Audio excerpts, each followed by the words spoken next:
ए जो भाया खरा होना आपको देखी तुम मन कहला कि आज द्विप्रहर टे पखाड़ खाईदेवा पखाड़ संग को आज मुझे देसी कौर भजा जोटा कि मो आई माँ करे मत बहुत ही भल लगे। जिते बड़े छोट बड़े आम गड़िया पोखरी धरा हुए सेत बड़े मो माँ ए कौ माछ टी आनी अल्प टिके मसला दे बहुत बढ़िया मजा ही कर दिए खाइबा को तो बाहर भल लगे। सेटा जमी आज मोर सब मन पड़ जाऊँगी।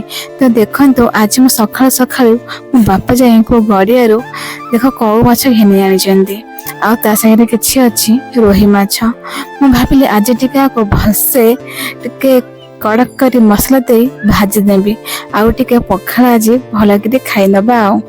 तो या भाभी मु आज लगी पड़ी कौ गोटा मसला करने। तो देखंतु मु सब माछ को भलसे भाजी नहीं तो से जमी कौटा को टिके हल्का भाजी कारण आम आउ से भाजवा ना मसला देना से तो से देखो मु हल्का मसला दे केमी कौ गुरा सब पकई भलसे भाजी नहीं बारे मजा आसीज।